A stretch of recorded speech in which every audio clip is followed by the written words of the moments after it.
And at 10, killed his kids. The worst thing that Afton has done by far is getting his kids killed. Like, sure, he may not have done it directly, but his actions end up resulting in all 3 of his kids' demises. Him killing Charlotte gets Fredbear's closed, which results in Circus Baby's opening, which made him have to dust off Baby and the other fun times which were designed to kill in the first place. Baby then ends up grabbing and crushing Elizabeth, resulting in her possessing that animatronic, because, you know, it was designed to lure kids and probably had her input. He superpowered the jaw of the Fredbear animatronic that was used at the new Freddy Fazbear's, which ends up crushing his youngest son's skull. And while you could argue that that was Michael, why would he think that Fredbear's mouth would be that overpowered? And as the suit technician, William knew what he was doing when he made it. And then he gets Michael killed when he sends him down to find his sister in sister location, which makes him learn the truth, and then also gets him stuff with Ennard, and finally results with him letting himself burn in Pizzeria Simulator. So yeah, William's actions get all 3 of his kids killed, but just because he had to kill his business partner's daughter. And at 9, possibly killed wife. Now, this hasn't been confirmed as of yet, so this is currently not really canon, but many people still consider William Afton offing his wife to be the story of her demise. Even though technically we know nothing about her and she could still be alive, many people consider her to have died either in a car crash or because William got a little fed up. Those are the most common thoughts on the matter, at least. Although her dying in a car accident came from like a FNAF music video from the Living Tombstones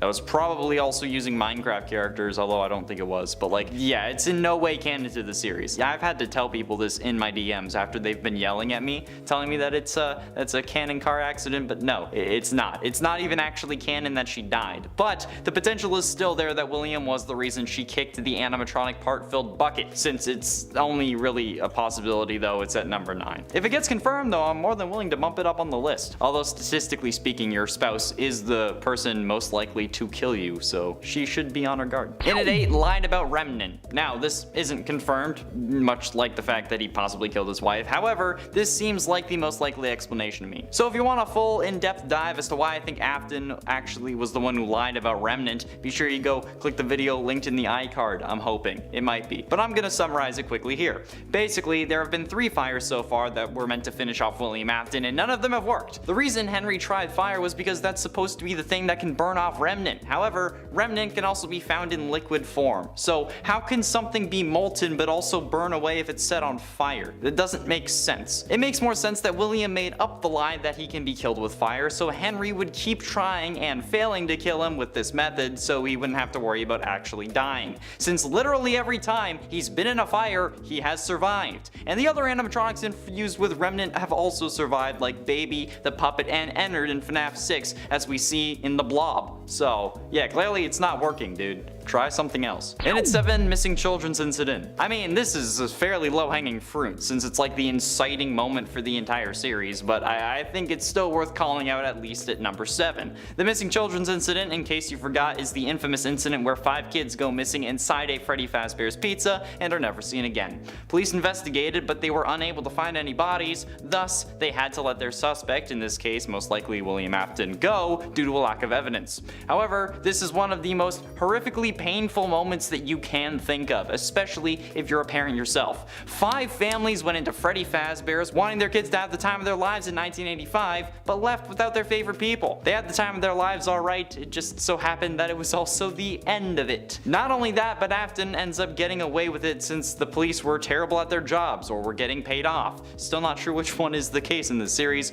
but the missing children's incident is one of the most messed up things to ever happen in the series, but without it we wouldn't have the series. At least it's all fake though, on this earth. And at 6, animatronics. We can joke all we want about how Afton has a hardcore bloodlust in this series, but his desire for human destruction has been there since the very start. And thanks to the fast facts found in FNAF AR's files, we learned that the Funtime robots, the ones used in Sister Location, were actually some of the first robots that Afton ever made. Not exactly the first, but among the first. And they were built with special containment chambers to store away items, which we all know is code for children's storage tanks, baby. We see the Funtimes have kids inside them in their blueprints. So this means that Afton has been wanting to kill kids since before his kids had died. Hell, maybe even before they were born, depending on the timeline. Which at this point is as simple as my feelings for Vanessa, which are not simple at all. Halfway through into number 5, Elizabeth.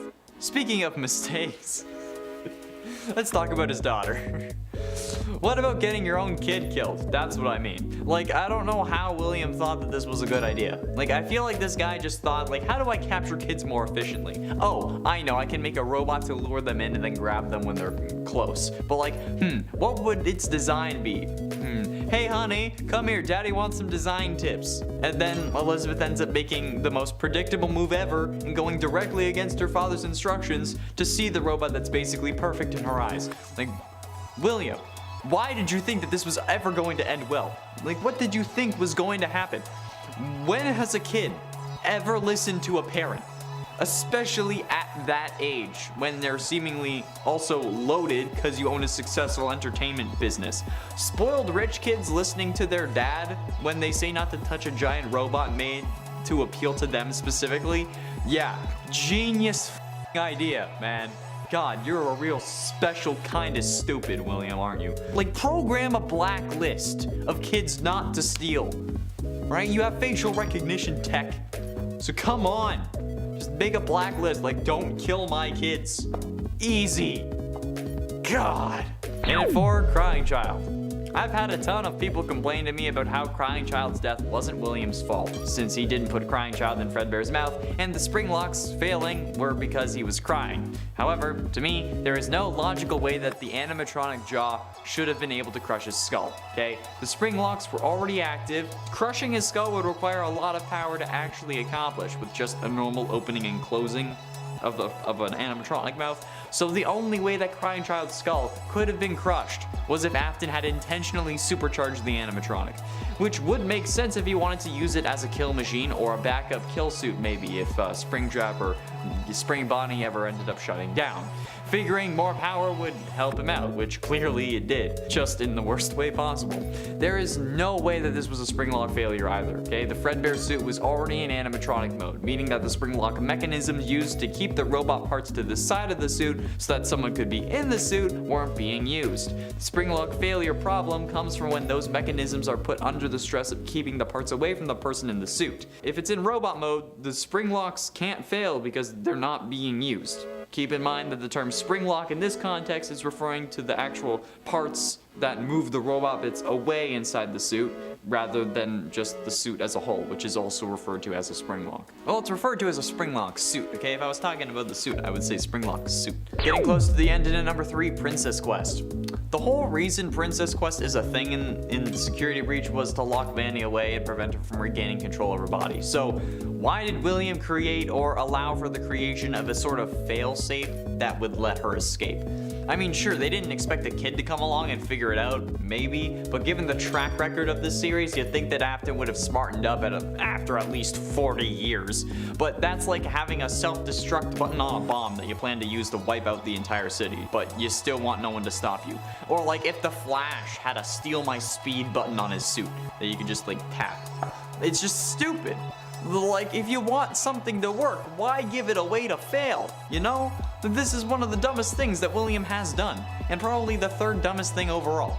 And I'll talk about the most dumb in a couple minutes, but seriously, what's the point behind a way to undo your evil plans? One of the absolute most ridiculous things in this story. Like, I get it, so that we can save her and have a good ending, but that ending isn't even canon, so we could have done without it. It's one of the dumbest things known to man at this point. Like, William has the brain capacity of a toddler. Penultimately, in at number 2, Springtrap. Being the genius behind some of the most advanced robotic technology in his universe, we expect a lot from William Afton. He's the suit technician, but he's also the main killer, so he should really know what he's doing, right? No. Apparently not, since after discovering that the original 5 animatronics were possessed, he disassembled them to learn their secrets. This inadvertently released the spirits of his original 5 victims, however, causing William to panic, which is fairly reasonable since, firstly, they're freaking ghost kids, and also because they're ghost kids that he killed. So this absolute animatronic genius, the technician that handles the suit maintenance and has explained to every employee the proper procedure for the spring lock suits, including the spring body suit that he uses to kill, ends up climbing inside the suit in a panic, in an attempt to make himself feel more powerful and maybe to scare the ghost kids off. However, since he's so smart, he didn't notice the moisture of the room, the leaking ceiling, which which ended up causing the spring locks that were active at this moment, since it was in suit mode, to fail, which would have killed him had he not been possessed by the one you should not have killed. Ironic. And finally, in at number 1, location. The biggest mistake William has ever made, and I will stand by this till the day I die, was the fact that he killed people in his establishment. Okay, it's unknown if this was always his intention, but come on, who the absolute hell thinks that this is a good idea? Who in the comments wants to justify killing your prime demographic in your place of business? Dealers don't kill their best customers, right? Because it's bad for business. So why would William think it's a good idea? Literally, go anywhere else. This is like basically killing someone in your house. Okay, it's putting unwanted and unneeded scrutiny on everything you do. You even end up getting banned from going back in there while the investigation is underway. And it's not like it helped your business. You had to close the first location, resulting in you having to open another location called Circus Babies that ended up killing your daughter. So I think that this mistake is the one that caused every other mistake in the series. All you had to do was kill someone at the park. If you killed someone at the park instead, your kids would be alive. You'd be harder to suspect, and then you'd also be rich from your business. And that's why William is a dumbass. Number 10, One Night at Springtrap's PowerPoint Edition. Oh my goodness. You know, after hearing Connor talk about these PowerPoint FNAF fan-made games, I had to try some for myself. And so, here we go. I played one called One Night at Springtrap's, and I gotta say, for a PowerPoint presentation made into a game, I was actually kind of impressed with what they did. However, for a game, I was pretty disappointed with what they did and found the game to be kind of annoying. I guess because it's a PowerPoint. I mean, there are limited choices you have in terms of what you can affect in the game. Also, I didn't really get to see much of Springtrap considering that's in the title of the game. Granted, I didn't play all the way through, so maybe there was just a lot of Springtrap the closer you got to the end and I just wasn't there yet. Anyways, for PowerPoint games, they can definitely be scary with how bad they are, but in a way they can also just be like legitimately scary because it's pretty impressive that these people can like make a game out of a PowerPoint presentation. PowerPoint FNAF fan games. I think every FNAF fan should play at least one of these at least one time. It's an experience, my friends. Number 9, UCN Plush Trap. So yeah, we've talked about Plush Trap before, and I agree with Connor. Plush Trap might not be a direct version of William Afton, but he's basically like a mini Spring Bonnie, which is the suit that Springtrap wears, so I feel like we can count him. It's like a mini Springtrap.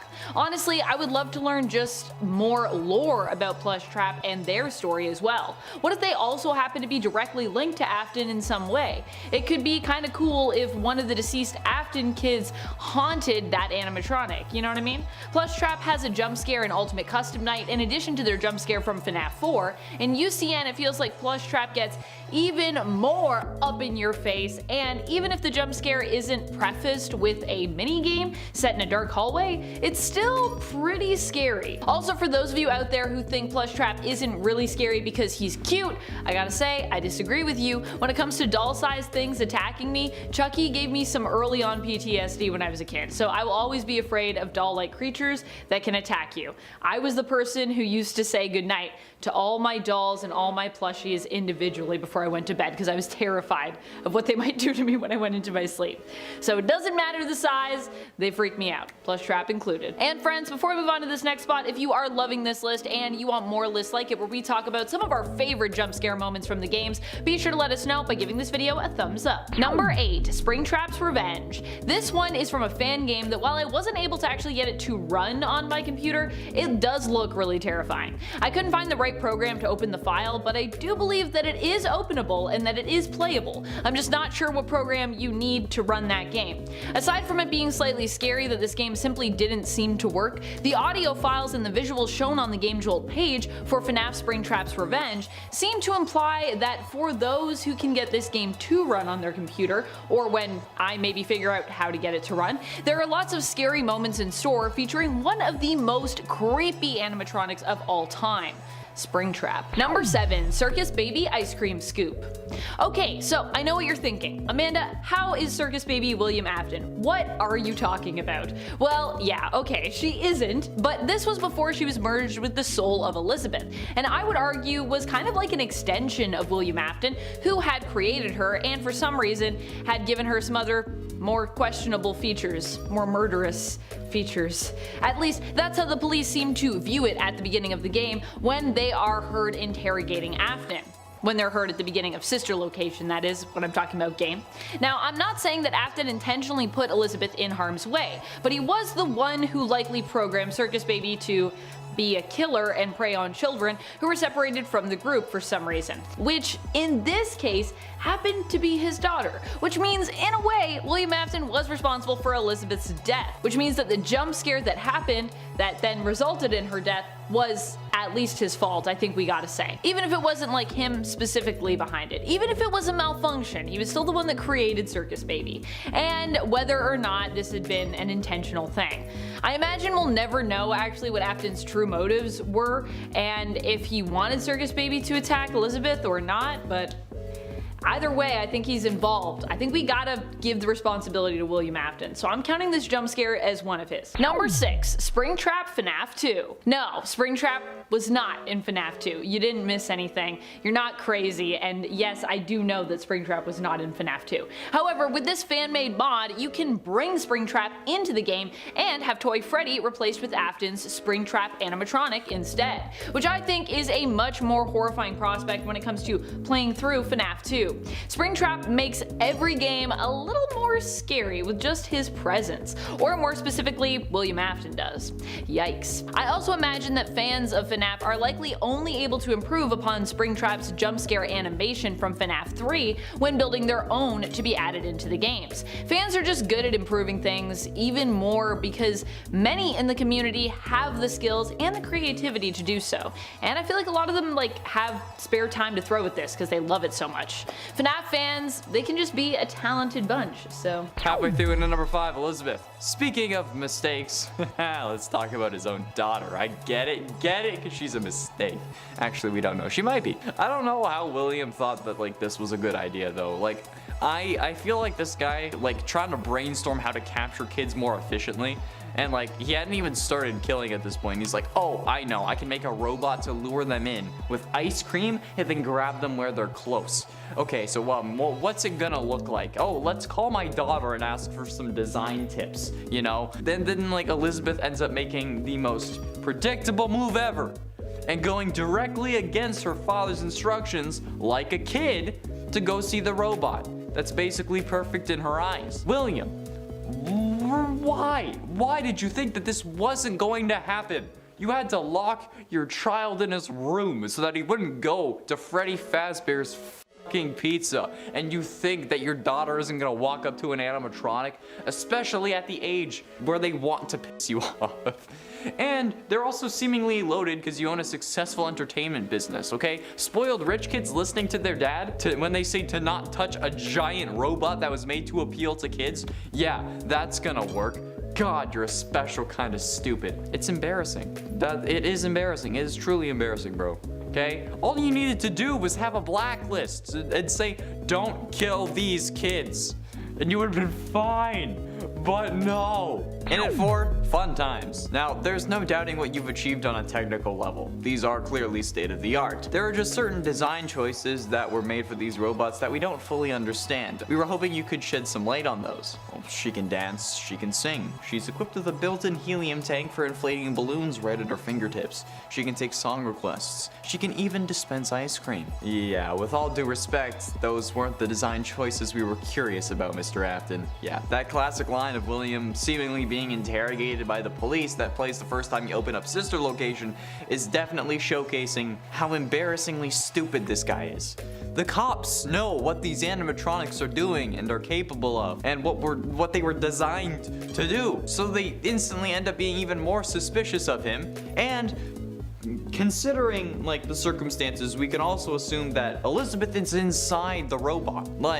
There's no way that they confiscated the animatronics before they had to close Circus Babies. So she is definitely still inside the robot. So they're definitely keeping a closer eye on him and his daughter's in a robot that they're asking him about, okay? Bro, yeah, why? Designing the fun times as killbots before seemingly you actually had the rest of the FNAF roster, definitely an embarrassing moment. Especially considering how one of the fun times was meant to symbolize your dead wife. I don't wanna know how you were trying to fill that one with souls, bro.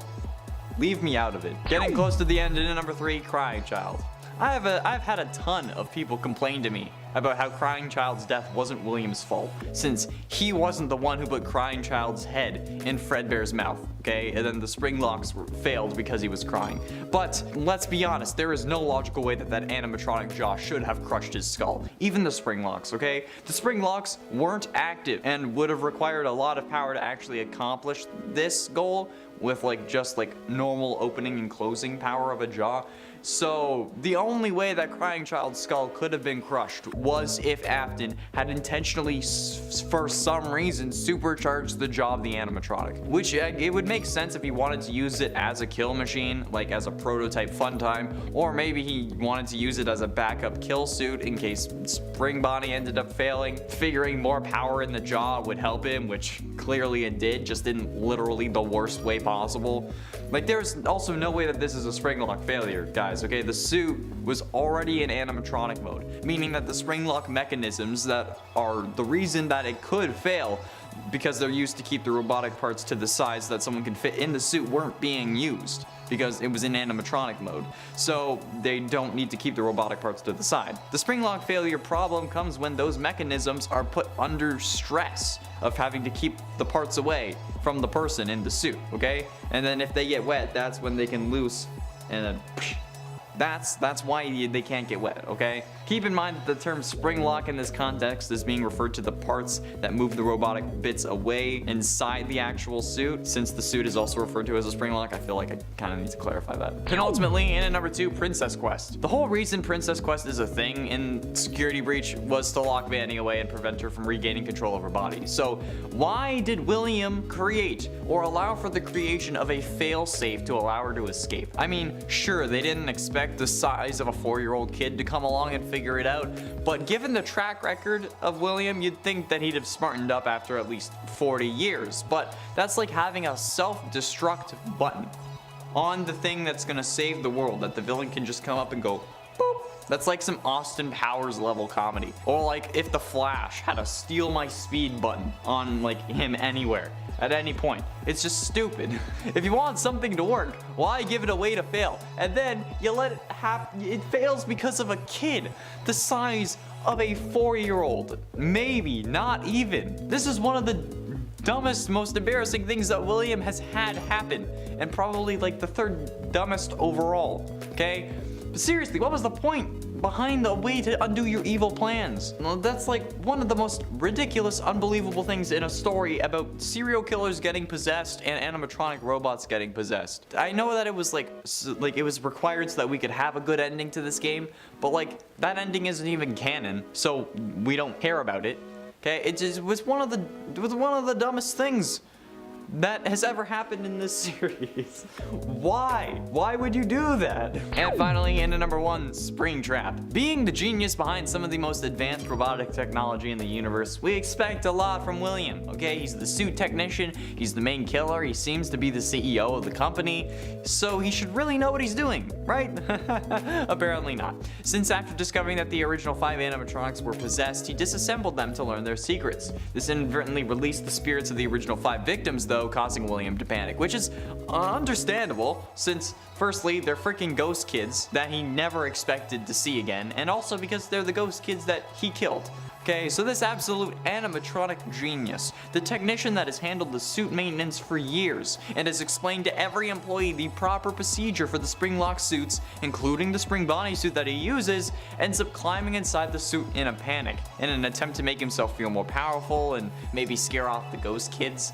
However, he's so smart that he didn't notice the moisture in the room, the leaking ceiling, which causes the spring locks that were active at this moment since it was in suit mode to fail, which would have killed him had he not been possessed by the one you should not have killed. Yeah. Yeah, embarrassing. Number 10, sociopathic. The fact that we have never seen William display a shred of remorse for any of his actions is a strong motivation for wanting him to suffer or believing that suffering is what he deserves the most. When confronted by the ghosts of his victims, he literally laughs at them. When his daughter has seemingly just been lost to him forever as the result of his own actions even, he seems to be calm, cool, and collected somehow, as though he isn't bothered at all by this. I mean, I know everyone grieves differently, but it definitely seems, based on everything else that we know of William, that he simply isn't grieving at all here. And friends, before we move on to our next spot on this list, if you love what we do here at Top 10 Gaming, why not show us you love us by clicking that subscribe button? That way you won't miss any FNAF content. Goodness knows there will be more once this movie gets underway and once we get, finally, the Runes DLC. Come on DLC, where you at? Number 9, creating Vanny. What terrifies me the most? The idea of not having control over your own body, mind, or your actions. The idea of possession. In essence, this is what William Afton manages to do to Vanessa, or Vanny. I'm still not really fully certain if they're the same person, although I am like 98% sure they are, just based off of everything we saw in Security Breach, but I digress. With Vanny, William as Glitchtrap seems to have found a way to literally control and influence minds. Seemingly, with Vanessa being her own personality and Vanny being kinda like the evil side of her that was created by Glitchtrap's influence on her mind. In fact, it seems that William Afton is the one controlling Vanny and making her do his bidding, while her other half, Vanessa, seemingly has no idea about this other life she herself is living. I'm also not sure if this is straight up mind control, but it kinda does seem to be so. Number 8, because nothing else has worked. I think another reason that William really deserves to be punished is because this has actually failed to work. Every time people have tried to punish him, like, he just always comes back. So anytime we finally feel, oh, this is it, this is the end, he's finally getting his dues, he's being punished, he's never coming back, he always finds a way somehow to do just that, to come back again. And you're like, wait a minute, I thought we dealt with you. Not yet, I guess. Although I guess he was also forced to live for a while as a punishment, but really that doesn't seem like a very good way to punish someone who seems to enjoy using their time on this earth to hurt other people. It just seems like a good way to allow William to basically prey on more victims. Goodness. I don't think that was fully thought through, really. Number 7, hasn't explained himself. I think one of the greatest reasons why William deserves to suffer is because he still has not explained himself or his actions. How wild is that? I mean, it's been how many years in terms of how long we've known of William Afton? It has been over 5 years and he still hasn't really explained himself. What kind of villain is he? So many villains are like fans of monologuing, but I guess not like William Afton. He hasn't even really hinted at why he's become a killer or what purpose it serves. Everything we know for the most part has not come from the development of his character at all, but from other areas and elements of the franchise. Knowledge we then attempt to apply to Afton to make his motivations make sense. It's like we're just picking up these little clues along the way and then being like, could this apply? Is this why William Afton is how he is? I don't know. Could be, but also we could be wrong. Number 6, one suit. He only seems to have one suit, other than him wearing the spring Bonnie suit, which I would not count. I mean, what is that about? I mean, really, it's a crime against fashion. So now not only is he taking lives, but he's also offending our eyes by only ever wearing one purple suit.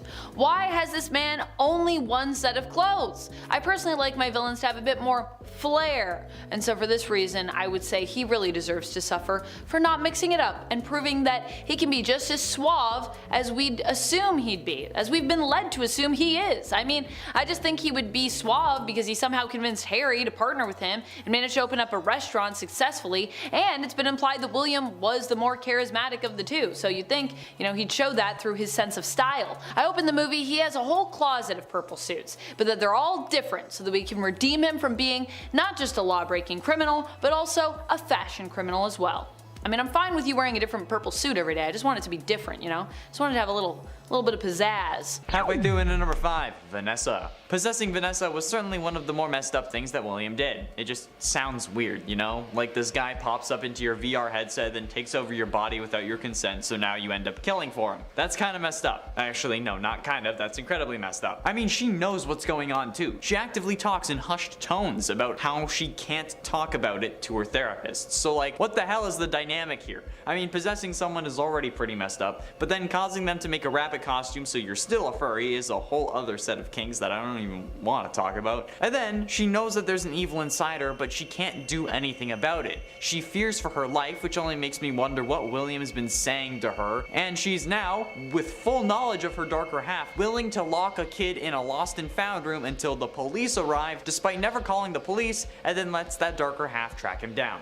And at 4, later that night. The Midnight Motorist minigame seems simple enough, but the true horror of this minigame comes from the implications of it. Since in the game files, the minigame is known as Later That Night. Most people akin the game to what happened after William kills Charlotte outside Fredbear's Family Diner in FNAF 2's Take Cake minigame. But if this is true, this is probably one of the scariest moments in all of FNAF history. This man just killed someone, but then goes home to his kids, reprimands his son and abuses him by locking him in his room so much that he had to break his window to escape. Plus, think of all the people driving past him, unaware of the violent crime that he had just committed. It's scary because this is the case in the real world too. Technically speaking, anyone we encounter can be a serial killer. And that is a horrific thought, since also you're only alive because everyone you've ever encountered has chosen not to kill you, which only makes the whole anyone could be a serial killer thing even worse. And in this case, this man literally just killed someone and then comes home and is going to yell at his son who's been in his room all day. Like, god damn, bro, how much residual anger do you have suppressed inside your body? Getting close to the end, in at number 3, Stuffed. One of the most deranged things that William Afton did was stuff the bodies of the original 5 missing children into the original 5 animatronics: Bonnie, Foxy, Freddy, Chica, and Golden Freddy. And the craziest part is that he didn't get caught for it. Yeah, he didn't. The animatronics smelt like death, started leaking blood and other fluids, and the police didn't bat an eye. He put these bodies in animatronics that perform for other kids and their parents every single day. How does anyone think that that's a good idea? Unless it was his way of displaying his kills or something, like some of the crime shows like to mention. How some killers enjoy the world knowing what they did, since it helps them feel more powerful or something, fuels their ego. Like maybe even if they didn't know that the bodies were there, William could be using that as an ego boost, which is messed up. And also ruins the whole he did it because his kids were dying theory, aside from the whole him killing before his kids died thing. Also, how did the police not confiscate the animatronics for evidence? And ultimately, in at number 2, First Victim. They say a killer's first victim is the most important, since it usually indicates what got them to start killing or other psychological clues that they could use to predict his next moves. But in the case of William Afton, his first victim was the daughter of his longtime business partner Henry, which is hella messed up because she was 3 at the time, that time being 1983. And this is the year that Afton's life started going downhill in the worst ways possible. He starts killing off kids and then sticks with that MO throughout the rest of his criminal career. But the fact that his first victim was someone who trusted him, who didn't exactly suspect him even though her father did, is something even I fear. I'm not a parent, so I can only imagine how this must have felt. And if that was me, I'd be doing a lot more than burning down restaurants in an attempt to put that down. I'd be doing it myself, especially if he had killed my daughter when she was only 3 years old. Like, I can feel the rage brewing and I don't even have someone that I could, in theory, make a daughter with. And finally, in at number 1, killed his kids. The worst thing that Afton has done by far is gotten his own kids killed. Sure, he may not have done it directly, but his actions ended up resulting in all 3 of his kids' demises. Him killing Charlotte got Fredbear's closed, which resulted in him having to open up Circus Babies, which made him have to dust off Baby and the other Fun Times, which were designed to kill in the first place. Baby ends up grabbing and crushing Elizabeth, resulting in her possessing the animatronic. He superpowered the jaw of the Fredbear animatronic used in the new Freddy Fazbear's, which ends up crushing his youngest son's skull, since that was not a springlock failure due to all the springlocks being active, since it was in animatronic mode, not suit mode, so there was nothing to fail, meaning that he had to have been crushed by the power of his jaw. And while you could argue that it was Michael's fault, why would he think that Fredbear's mouth was overpowered? As the suit technician, William knew what was going on and intentionally souped up the jaw power. And then he gets Michael killed when he sends him down to find his sister in sister location, which ends up getting him stuffed with innards and then letting himself burn in Pizzeria Simulator. So yeah, William's actions got all 3 of his kids killed, just because he had to kill his business partner's daughter. And at 10, Cassidy. Assuming for the scenario that Cassidy is the one you should not have killed, this was one of the dumbest things that William could have done. Or maybe he doesn't consider it a mistake, since the one you should not have killed after all is keeping him alive. They're doing it as a way to make him suffer though, so since it's potentially a mistake but could be considered a good thing depending on the angle, I'm going with the top spot for this one. Well, the first spot for this one. But even if he does consider that a good thing or an absolute win, or if Cassidy doesn't end up being the one you should not have killed, killing those 5 kids that made up the missing children's incident that most likely ended with Cassidy was a mistake, since it causes basically everything else in his life to go downhill, and he does end up suffering extremely only because of that kill and the others. So if you don't want to count Cassidy as the mistake, count the missing children's incident as the mistake. And at 9, Charlotte. While yes, Charlotte may have been Afton's first true kill, causing his descent into madness, this is more so because of what she turns into. In the games, Charlotte ends up possessing the puppet, who then gives life to the other animatronics, which causes you to disassemble them and release their spirits, and then scare you into your spring bodysuit that crushes you, and then starts your descent into further madness. But even discounting the game aspects of killing her being a mistake, in both universes where William kills Charlotte, Henry comes after him for it, which results in what should be his death multiple times over. And not to mention how in the book specifically, unbeknownst to her, Charlie is an animatronic robot that was meant to replace Henry's daughter, and it's also revealed that the animatronic is also the baby animatronic that we know and love, who can switch between her forms at will. So yeah, in the books, Charlotte is also baby, who is also Elizabeth Afton. And at 8, the fun times. There's no doubting what you've achieved on a technical level. These are clearly state of the art. There are just certain design choices that were made for these robots that we don't fully understand. We were hoping you could shed some light on those. She can dance, she can sing, she's equipped with the built-in helium tank for inflating balloons right at her fingertips, she can take song requests, she can even dispense ice cream. With all due respect, those aren't the design choices we were curious about, Mr. Afton. This classic line of Afton being interrogated that plays the first time you open Sister Location is definitely showcasing this idiotic mistake. The cops know what these animatronics are capable of and were designed to do, so they instantly end up being even more suspicious of William and are going to be keeping a closer eye on him. Probably why he ends up dressing up in the spring bodysuit to start killing, which ultimately screws him over. So yeah, designing the fun times as killbots was definitely a bad idea. And at 7, Henry.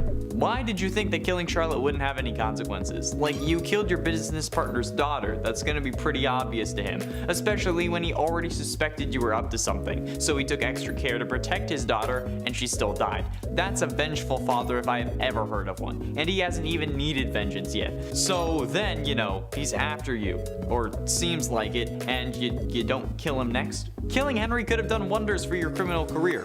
I mean, like, yeah, the cops are already suspicious, but as long as they can't find a body, you'll be clear again. If they won't put you away for 5 missing kids, they won't put you away for a missing father as well. Especially a jury who has to be convinced beyond a reasonable doubt that you are a killer. And without a body, there's no real forensic evidence. And again, they didn't put you away for the missing kids, so you just finally off Henry and then you'd be able to stase yourself or even a spring trap, alright? And then you don't get burned like 3 separate times, and Michael would still be alive. And at 6, hiding spot. How the absolute living hell did he not end up, like, how did he get away with this? How did he not get caught?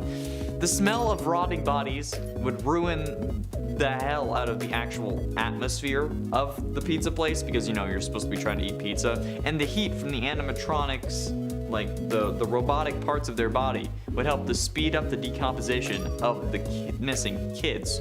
And the animatronics are in front of all those other kids every single day. There's even reports about people complaining that the animatronics started leaking blood, mucus, and other bodily fluids, as well as, quote, smelling like death. If this was real life and William getting away with this wasn't important for the plot or the story of the overall games, he would have been caught for that instantly.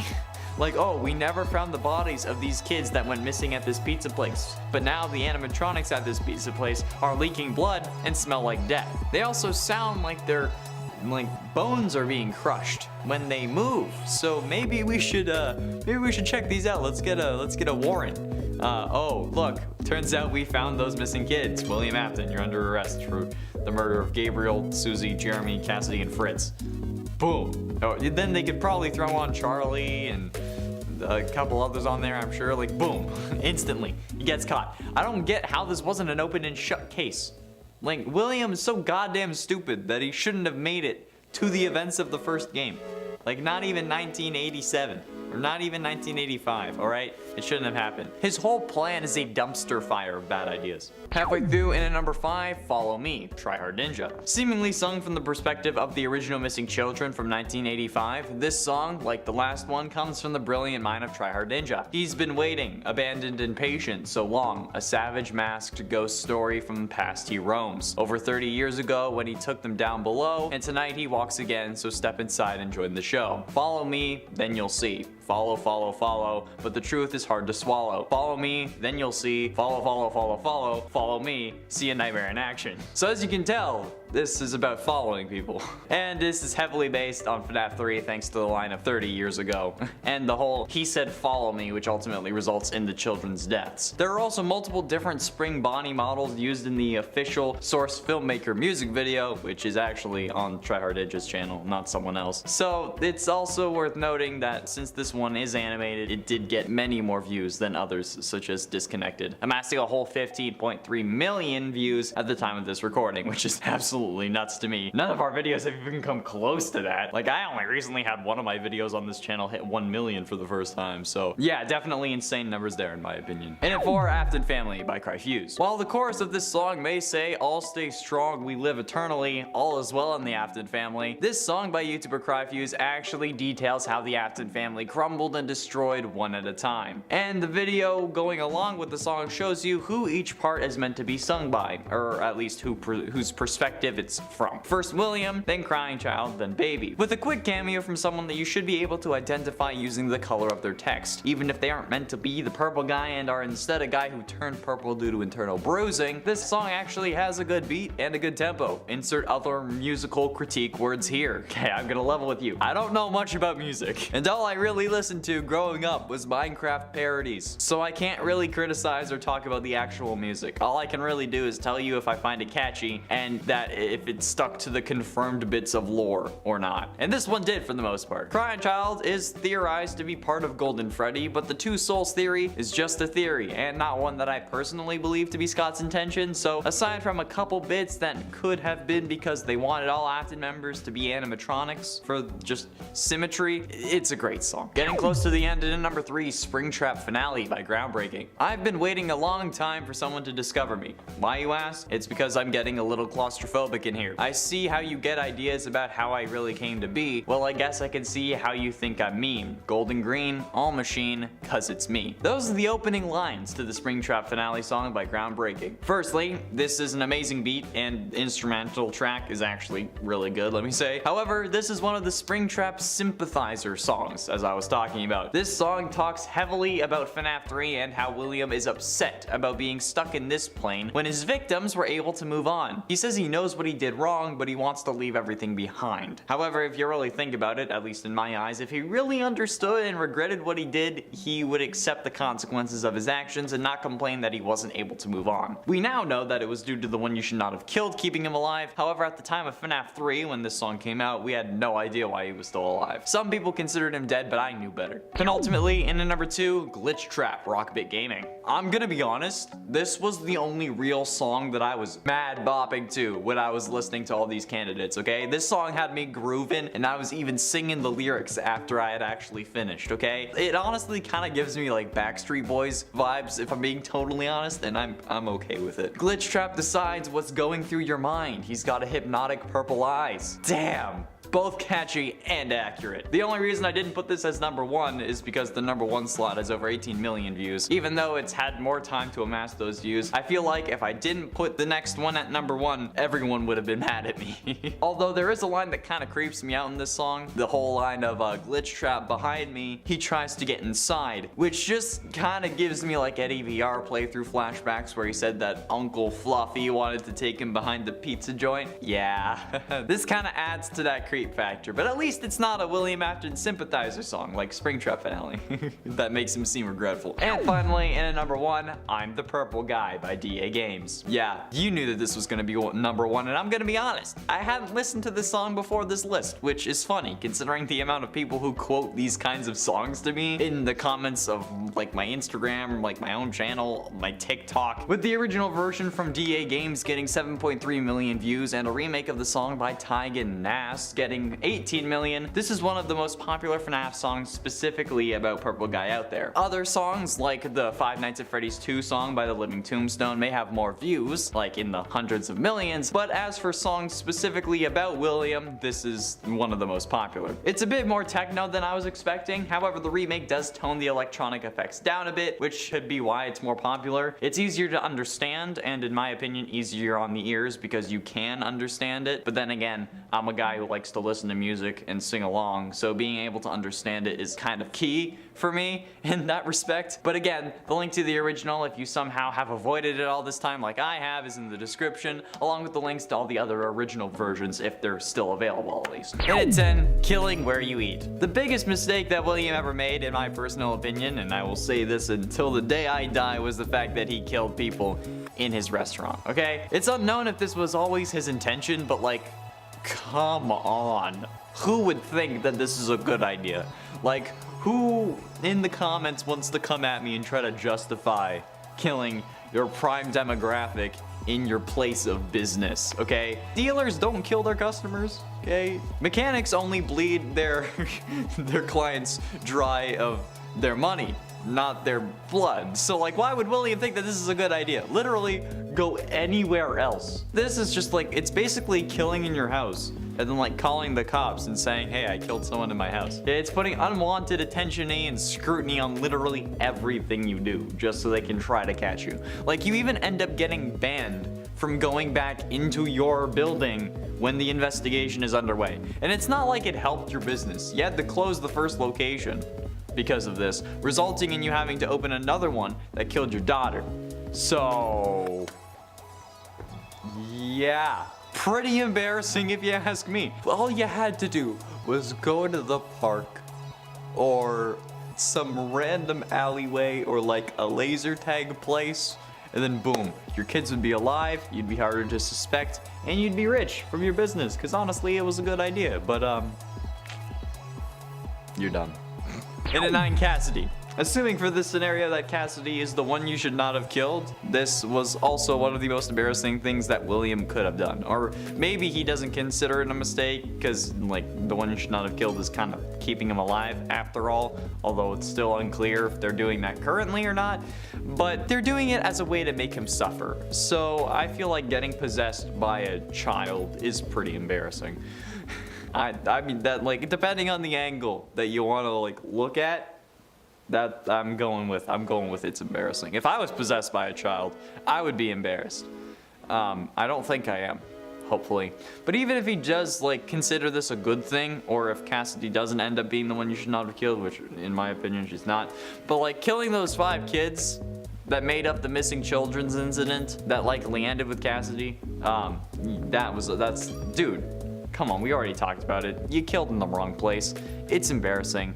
So, you know what? If you don't want to count Cassidy as the embarrassing mistake, count the missing children's incident as that mistake, alright? Just count it whatever way you want. It's on the list, deal with it.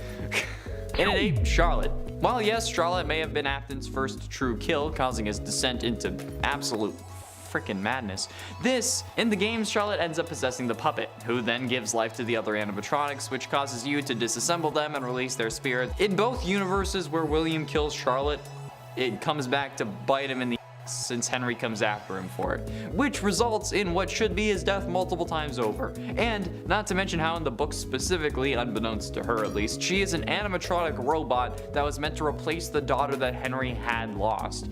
But it was also revealed that the animatronic is also Baby. You know, the baby animatronic that we all know and love? Yeah, who can switch between her forms at will, and then the human version doesn't remember being Baby. So yeah, Charlotte in the books is also Baby, which is also in the games William's daughter. And at 7, hiding spot. Okay, again, how the absolute living hell did you get away with this? The smell of rotting bodies would ruin any place that you're in, okay? It doesn't matter if you're eating, if you're dancing, I don't know, committing murder. The smell of rotting bodies always puts a damper on things. and the heat from the animatronics moving on like all their insides, because you know it's heat, it would speed up the decomposition and make it stink even worse, because heat always makes things worse. And the animatronics are in front of people every single day, okay?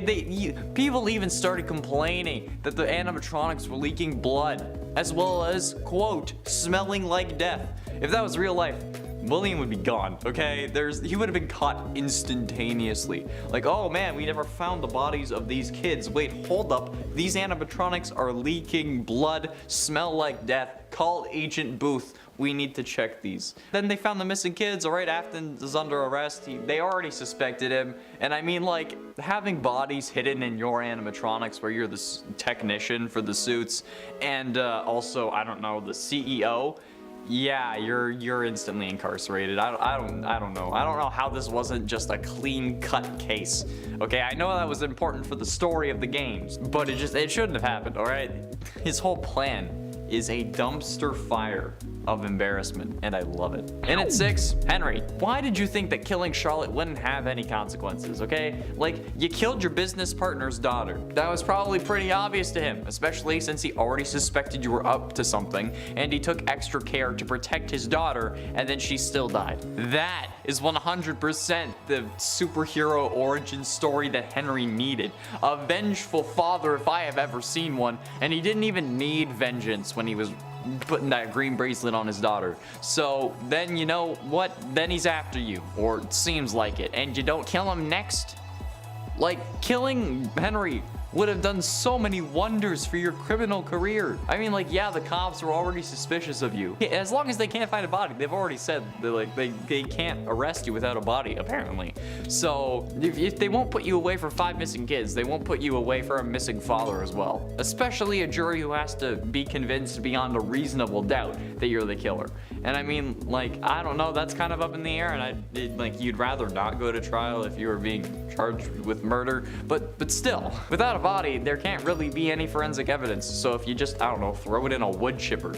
Again, these videos are going to be the reason I get hauled into the police station. Number 5, a blacklight vent repair springtrap. So while Connor did already talk about Springtrap's jump scare being even more terrifying in the Help Wanted FNAF 3 versus the original and actual FNAF 3, and I gotta say, I agree, all jump scares are more terrifying in VR.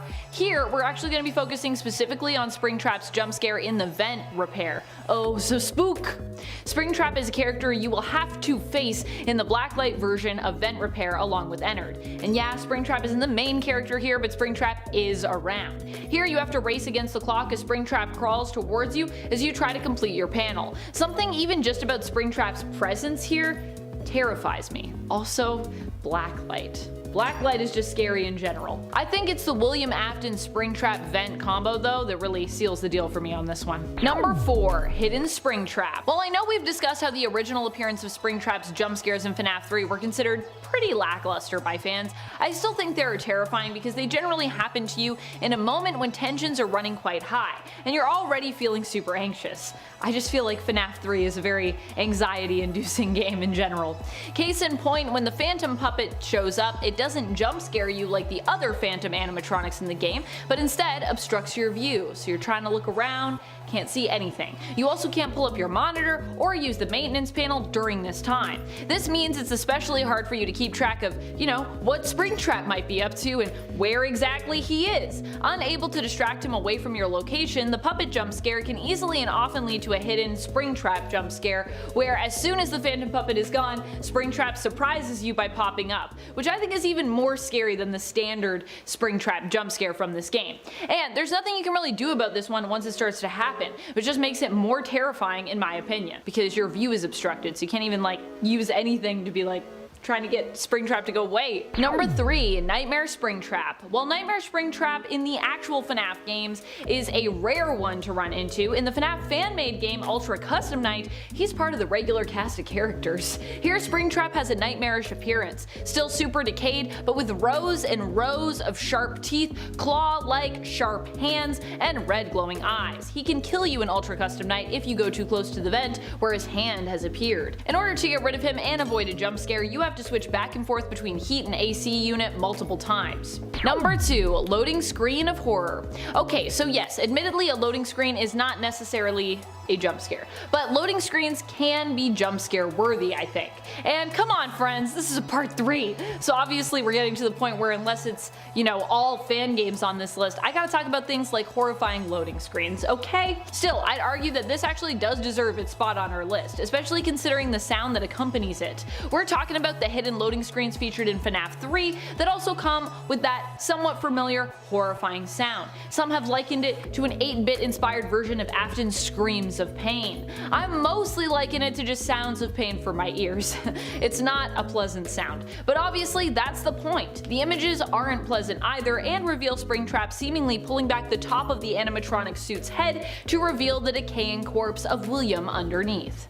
Ugh. Number 1, sneaky glitch trap. It's not a traditional jump scare either, but as I said, this is a part 3, so please bear with me here. Please just forgive me for this. Also, glitch trap is so scary, I had to talk about it. One thing I will say though, is this is definitely William Afton at his most scary. For me, at least. It's more of like a lurk than a jump right out at you, so it's not as direct. It's not a direct jump scare. But still, it's super scary. This one comes from Help Wanted when Glitch Trap basically shows up to stalk you in the background. Each time he reappears, he also seems to be materializing more and getting eerily closer to you. For me, this kind of slow burn of a creepy and inevitable approach is more horrifying actually. But how about for you? Do you prefer a traditional jump right out with loud noises jump scare, or a scare that is more about something that lurks in the background, just on the edge of your field of vision, and every time you look its way it seems to become more solid, more real, and more of a potentially deadly threat? Also, if we're talking about glitch trap and jump scares, I think we gotta talk about those transfer attempts, right? Oh, those are just scary in general. Especially if you get like stuck. I've seen people get stuck where they have just a bunch of them in a row. Oh my gosh, Glitch Trap's trying to take over your mind. In at 10, animatronics. We can joke all we want about how Afton has a hardcore bloodlust in this series, but his desire for human destruction has been there since the start. Thanks to the fast facts found in FNAF AR's files, we learned that the Funtime robots, the ones used in Sister Location, were actually some of the first robots Afton ever made. Not exactly the first, but among the first. And that they were built with special containment chambers inside to store away items, which we all know is code for children's storage tanks, which we see the Funtimes actually have in their blueprints from FNAF 6. So this means that Afton has been wanting to kill kids since before his kids had died. Hell, even maybe before his kids were born, depending on the timeline. Which at this point is as simple as my feelings for Vanessa, which is not simple at all. If anyone like cosplays Vanessa, feel free to hit me up on Instagram. Possibly killed wife. This hasn't been confirmed as of yet, so it's currently not canon. Many people still consider William Afton offing his wife to be the story of her demise, even though technically we know nothing about her, and she could still be alive for all we know. Many people consider her to have died in either a car crash or because William killed her, and those are like the most common thoughts on the matter. Although her dying in a car accident thing came from like a FNAF original music video that was probably using Minecraft characters that is in no way canon to the series. Like, I've had people yell at me in my DMs telling me that it's canon that she died in a car accident, but no, it's not. It's not even canon that she died, really, but the potential is still there that William was the reason she kicked the animatronic parts filled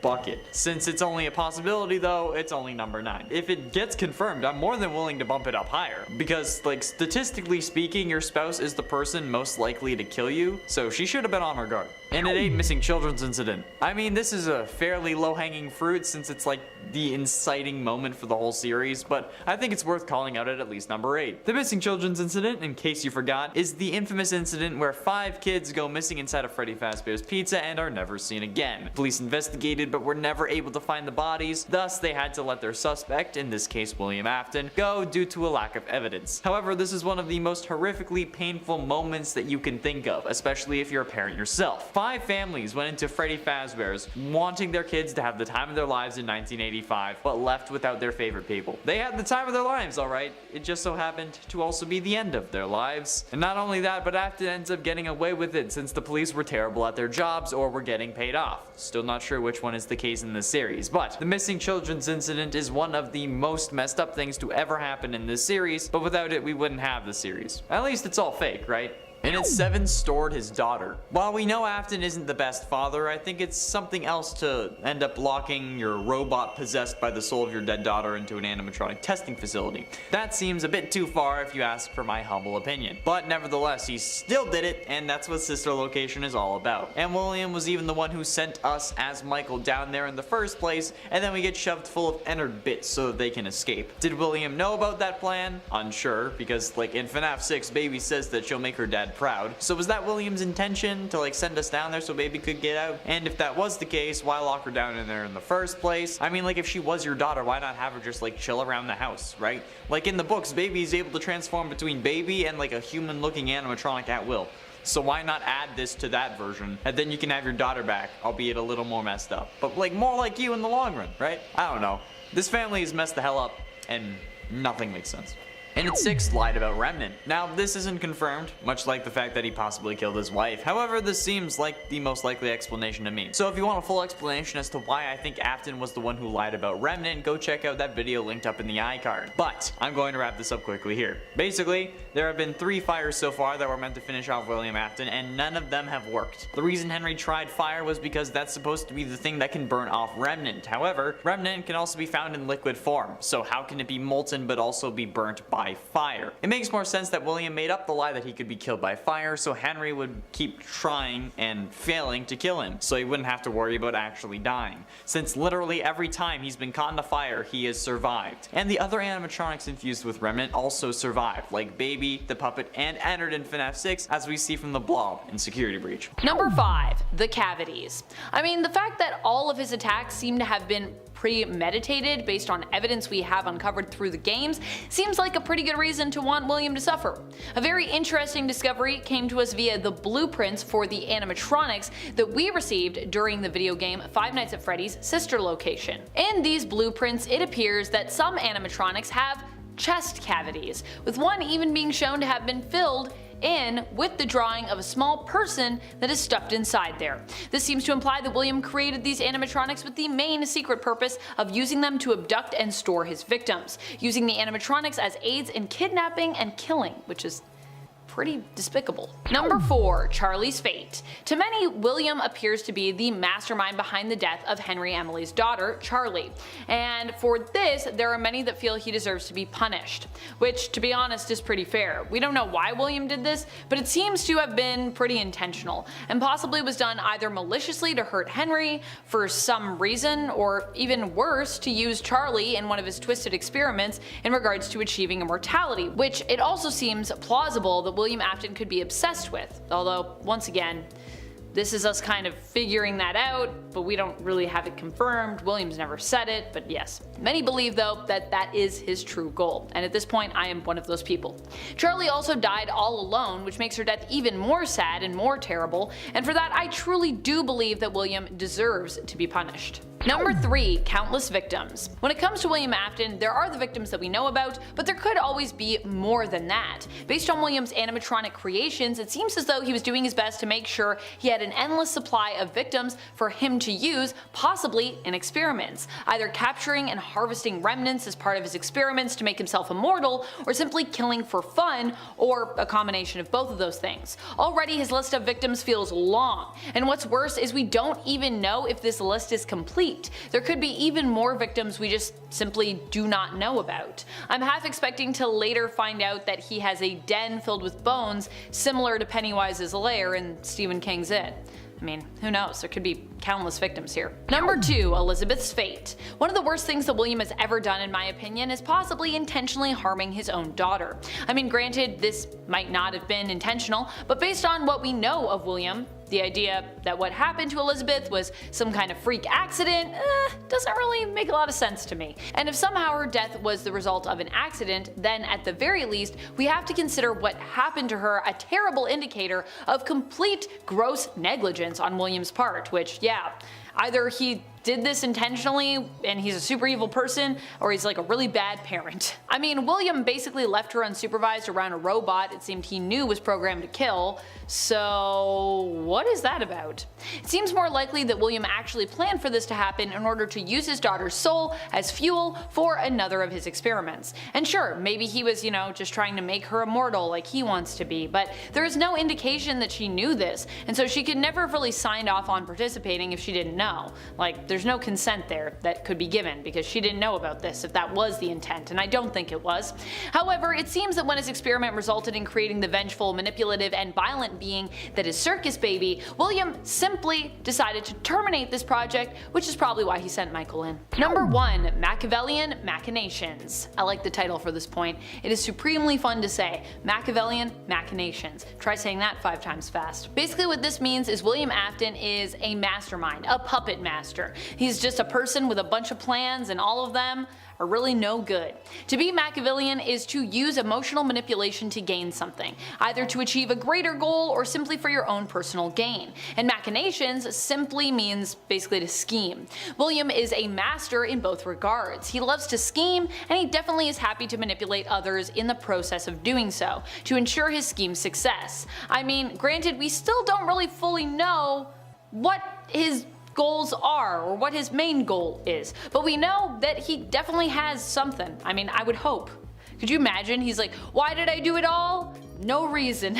That would be so ridiculous. And we know that he doesn't seem to mind putting others in harm's way, even his own offspring, in order to ensure he achieves said mystery goal, whatever it is. In a 10, Springtrap, Madame Macabre. Now honestly, this isn't really a genre of music that I like. Like, the electronic sounding vocals are just a bit jarring for me, but that doesn't mean that the song is bad. If anything, it actually makes it one of the more authentic songs here. Since if Springtrap could talk, this is realistically what he would sound like, which could be what Madame Macabre was going for. And considering how this song was made in a day, since she was also surprised by the early release of FNAF 3 like we all were, I have to say that this is a great way to start this list off. In no way am I hating on this song by putting it at number 10 or by saying it's not my cup of tea. I mean, some songs didn't even make this list. Everyone just has their preferences, and my music taste isn't even really that good considering what I used to listen to before I realized that Amazon Prime had their own Spotify basically. So the fact that it actually sounds like how Springtrap would talk is really what seals the deal for me in putting it on this list. And at 9, Sprung the Springtrap by Camsteady. Sung from the perspective of the Springlock suit, this song shows another side to the Afton Springtrap dynamic, almost sort of an Eddie Brock and Venom sort of symbiotic relationship, suggesting that the Springlock suit is like a Green Goblin scenario and that he's the reason Afton is killing. At least that's what I was getting, especially thanks to the line, "You sprung the Springtrap, now you're a part of the show," suggesting that he wasn't a part of the show before that, which is surely an interesting take on the situation. However, considering how he was killing before he started putting on the suit, I don't think that this is truly the intention with the story. However, I'm sure that someone out there, or at least one person, thinks that this is actually canon because of this song. Just like how many people believe that Mrs. Afton was in a car accident thanks to another FNAF music video that I'm pretty sure was by The Living Tombstone, if I'm recalling correctly, at least. And at 8, Send Me Down to Hell, Nightmare Cove _ the Fox. This song starts off with William's iconic line of "I always come back," but rather saying "I always come back around" to keep the rhyming scheme going. With the whole song being themed around the FNAF 6 fire and Henry's line of "The deepest pit of hell is open to swallow you whole, so don't keep the devil waiting, old friend." With the chorus going, "Ignite the walls, set me ablaze, you know I can feel no pain, send me down to hell, I dare you, I dare you, I dare you, send me down to hell, I dare you." And other lines like "Forgot morals, rejected humanity, all I have is insanity, and a passion for pain, I sacrifice others, I did it all in vain. There's a monster inside me and he's screaming my name." Both point to William having no regrets for his actions, but also that he does regret them, which is kind of playing both sides of trends that I've really been seeing in these songs. Like, they either sympathize with William saying or implying that he regrets his actions, or just going full out he's a monster, for the most part at least. And considering how Night Cove commented on Rooster Time's animation video for their song, saying that their style of animation adds to the angst and menacing fear of the song, I guess that this one is leaning more towards he's a monster. And at 7, Our Little Horror Story, Aviators. The description of this song by Aviators reads, "And so the nightmare ends. I've enjoyed the FNAF saga and I think it came to a really satisfying close. A lot of of loose ends in the story were tied up, and one of the most interesting was the story of the Purple Man, supposedly now trapped inside the last animatronic. I wrote a song about his last killing and his perspective as he hunts the player down in the third game. Will we see more FNAF games? Will I make more songs? Who knows? But I think this song and the third game closed out the saga quite nicely. Well, if only it was the end of the story, am I right? No? You want me to suffer for all eternity like William possessed by his son? Of course you do. A voice calls a cry in the dark telling me to crawl to the light, but I won't. The show that just begun, I'm giving one last encore tonight. That's how the song starts off. And the fact that he is calling his last kill an encore goes to show that this perfectly showcases William's sadistic nature and does it damn well. Honestly, I think that this should have been higher on the list, but it's too late now, okay? The links to all these songs will be in the description as well if you want to watch them for yourself, and I highly suggest you do. The links will be to the original songs rather than preferring like animated ones that have higher views, so it's up to you, but you should support the original creators, and if you want animated ones, you're gonna have to look them up, just saying. And at 6, Break the Cycle, Tryhard Ninja. Break the Cycle is actually a major bop in my opinion. Coming from the genius that is Tryhard Ninja, I've been watching this YouTuber since Minecraft Fallen Kingdom, and ever since he's been sort of an omnipresence across all original video game songs, seemingly everywhere, whether it's in his own channel or being a part of someone else's video. This absolute pro is always where the best songs are, and Break the Cycle is no different. The only reason it's not higher on this list, in my opinion, is because it's not specifically about William Afton, but rather the cycle of violence that he causes, with him killing people and then getting burned, which is still a thing to this day thanks to Security Breach's final boss fight. This song is also one of the songs featured in the disconnected Minecraft animated FNAF music video series, at least as presented by Enchanted Bob. The song is by Tryhard Ninja, but it seems a lot of people take these songs and animate them. I don't know if they do this with permission from the original creators or not, but the animated versions have more views than the original, which is kinda rough. Halfway through into number 5, First Victim. They say a killer's first victim is the most important, since it actually indicates maybe what got them to start killing or other psychological clues that could be used to predict their next moves. But in the case of William Afton, his first victim was the daughter of his longtime business partner Henry, which is hella messed up because she was 3 at the time being 1983. And this is the worst year of Afton's life too. It's time where everything starts going downhill in the worst ways possible. But he starts off killing kids and then sticks with that MO throughout the rest of his criminal career. But the fact that his first victim was someone who trusted him, who didn't exactly suspect him even though her father did, is something that even I fear, and I'm not a parent. So I can only imagine how this must have felt for Henry. And if that was me, I'd be doing a lot more than burning down restaurants in an attempt to put him down, alright? I'd be doing it myself with my bare hands, especially if he had killed my daughter when she was 3 years old. Like, I can feel the rage brewing inside of me already, and I don't even have someone with whom I could have a daughter with. So yeah, although the Atomic Heart twins could. Anyways, and at 4, Stored His Daughter. While we know that Afton isn't the best father, I think it's something else to end up locking your robot possessed by the soul of your dead daughter in an animatronic testing facility. Like, that seems to be a bit too far if you ask for my humble opinion,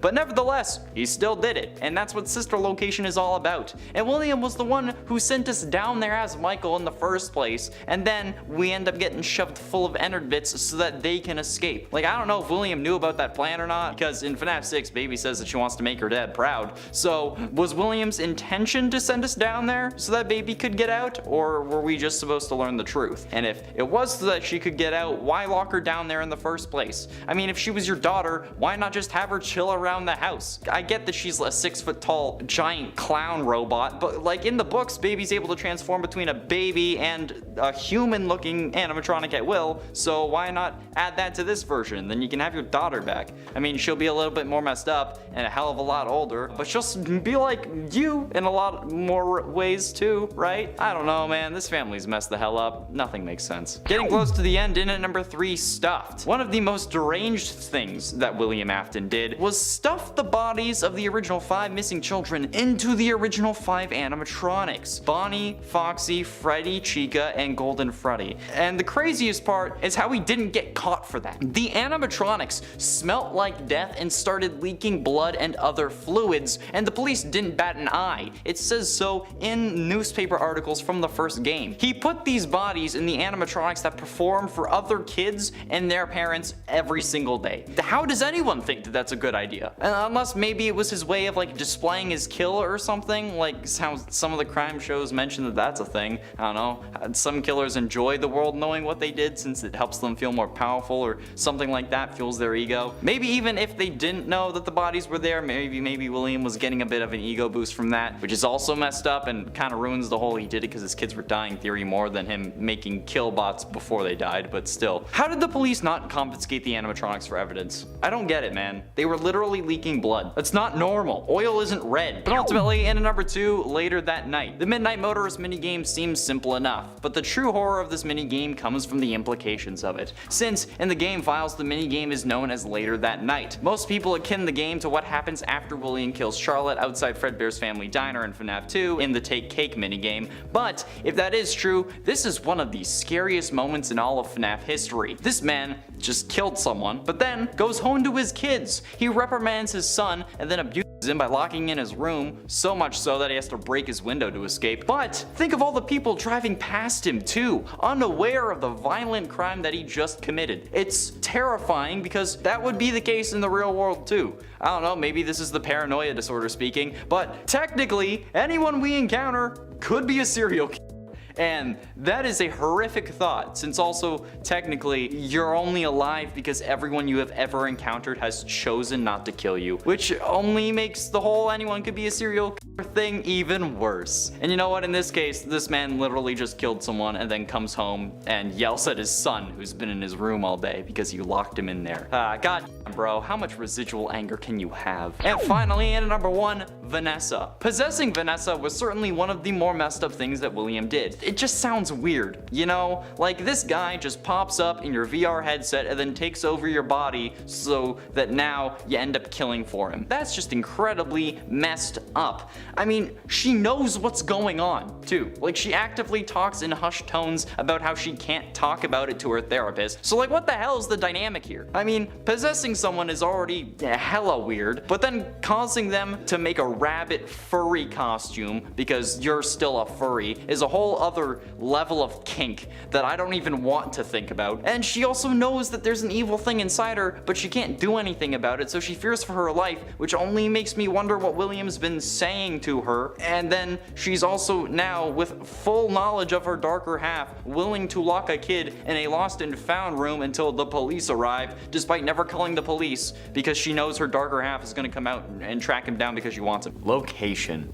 The location of the various crimes does actually factor into its effectiveness, believe it or not. The idea that William was killing in his own Fazbear restaurants is a ridiculous concept that in reality should have gotten him sent to prison. The saying is something along the lines of like, don't crap where you eat, which some take literally, others take as don't date people you see on a regular basis, and in this scenario I suggest that it should mean don't kill people where you're seen on a regular basis or, you know, constantly because it's your own business, especially if it's the business that like targets kids. And while yes, this doesn't instantly make you guilty, but come on, the first thing that anyone would do in this situation, not even a cop, would be question everyone who was working when whatever had happened, or whoever it was disappeared. And let's be realistic, an incident the likes of the missing children's incident from 1985 would ruin a business permanently. None of this somehow they stay open bullshit, because in the real world they would end up closing permanently because no parent would want to go to a place where 5 kids went missing, especially when no bodies were found, which could maybe help them, but it certainly wouldn't help much. If Afton had any competitors, any at all, alright? Even this world's version of Chuck E. Cheese, Afton should have gone there. If he had any competitors, or literally anywhere else, would have made more sense. However, he chose to kill where he eats, and that's probably one of the worst decisions that he could have made. Well, aside from, you know, the killing in the first place. Animatronics. While the animatronics are an entirely other mistake, this time around I want to talk about how stupid it was to hide the bodies in the animatronics. Like, how the f*** did he end up getting away with this? The smell of rotting bodies would already ruin the place, especially when its focus is eating pizza. The heat from the animatronic insides would speed up decomposition, and the animatronics are in front of people every single day. They even started complaining that they were leaking blood and mucus, as well as smelling like death. If this was real, and William getting away with it wasn't important for the plot, he would have been caught instantly. Oh, we never found the bodies of these kids, but now these animatronics are leaking blood and smell like death. Hell, they even make bone-crushing sounds when they move. We should probably check this out. Oh look, turns out we found those missing kids. William Afton, you're under arrest for the murder of Cassidy, Fritz, Jeremy, Gabriel, Susie. Boom! Instantly. I don't know how this wasn't an open and shut case. Straight up, William was so goddamn stupid that he shouldn't have made it to the first game. Not to mention how stupid he was by building the Funtime animatronics with these item containment chambers, as he was calling it, since the cops ended up questioning him about why he made those design choices in the sister location opening scene. Plus, he superpowered the jaw of Fredbear from Fredbear's Family Diner to end up giving it a jaw that accidentally killed his son. Absolute moron. William, not the son. It wasn't his fault that he got his head shoved in there. If he had put it in there himself, it would have been his fault, but he didn't. Enemies. Now, while William did choose a set of easy marks, since, you know, kids can't really defend themselves against a dude in a part animatronic furry suit, but he's a moron for exclusively killing that demographic only. I don't know why he did that. Sure, it's easier on him, especially when he's fully combined with an animatronic, but Henry serves as the opposition to William, and the reason William ends up burning multiple times. It's not Henry's fault that he turned into Springtrap, but it's certainly his fault that he turned into Scrap Trap, since this is most likely due to the FNAF 3 fire, and the FNAF 6 fire turned him into Burn Trap. So Henry has definitely been a pain in William's side for ages. Killing Henry would have resulted in nobody being able to chase William, basically. Like, Michael might have figured it out, but he wouldn't really be in a position to do anything without Henry. Henry gave him the FNAF 3 job, probably, and definitely gave him the FNAF 6 job, so if William had just offed Henry after offing his daughter, he would have had a much easier time. At least, I'd think so. That's why every comic villain wants to kill the hero, right? Because if they do, they'll have a much easier time committing all their various crimes. So how is this any different? It shouldn't be. William is an absolute buffoon for not killing Henry when he had the chance. I'm sure it was Henry reporting him to the cops, like, you killed this man's daughter. Of course he's gonna have some form of vendetta against your ass. He's coming for blood, and he actively tries to kill you multiple times. That's not something that you should have just ignored. You should have just killed Henry after his daughter, because honestly it makes sense. Then you kill his wife, or the mother of Charlotte, as long as she's in the picture, knows about it, and actually cares, because sometimes they don't. But mom's gonna go after anyone who wronged their child, okay? Oh, that's something to witness, I'm telling you. Even my mom is vicious as hell, and she's like the sweetest woman in the world. So, you just get rid of the family, alright? Especially when it's your business partner. God, you're stupid. And while William may never have been caught for these acts, that's simply because he couldn't get caught or the plot would make no sense. So ultimately, the game had to find an excuse for his ridiculous behavior. But William could have done wonders if he had just been slightly more intelligent and maybe actually thought about things. Killing kids in your own pizzeria is horrible for business, so do that somewhere else, okay? If he had, he wouldn't have hid the bodies in the animatronics, which would have prevented the kids from attaching their souls to the animatronics that they were stuffed into. Thus, William wouldn't have had to disassemble them, which accidentally released their souls, causing him to hide in his Springtrap suit. The Spring bodysuit would have failed without him inside, thus preventing Springtrap from being created, and William wouldn't have been sealed behind a wall for 30 years. During those 30 years, he'd still be possessed by the one you should not have killed, since they didn't latch onto an animatronic in the first place, they latched onto him, and he'd be unable to properly die still, but he'd have an extra 30 years to work on bringing his kid back to life. He wouldn't have needed to send Michael to get baby from Afton Robotics' storage facility, and Michael would have ended up fine. Fazbear Frights wouldn't have opened, resulting in the place never burning down, and the FNAF 6 game wouldn't have needed to take place. There would have been no need to repair the company image in FNAF VR. William would have been probably a millionaire, and he could have used that money to study ways to bring his son back, perhaps discovering Remnant along the way, similar to how Henry created the Ella doll in the novels. William could have poured his grief into something, watched it become possessed, and then worked on recreating that in a robot version of his dead children. If his children even died anyway. Since Fazbear's wouldn't have closed, he wouldn't have needed to open Circus Babies, resulting in Elizabeth staying alive. And since Crying Child wouldn't have seen her get scooped, he wouldn't fear the animatronics. Thus Michael not needing to put his head in the Fredbear mouth because he thought it was funny, because his brother was scared. His brother wouldn't have been scared, so Michael wouldn't have needed to do that. William also just wouldn't have supercharged Fredbear's jaw, so even if Crying Child did get his head in there, which again I guess would technically be possible, he still wouldn't have died because of it. All of this simply goes back to William's first mistake, which was choosing to kill people in his own establishment. If that first kill also wasn't his business partner's daughter, nobody would have been suspicious of him and everything would have gone his way. Okay? Afton is smart.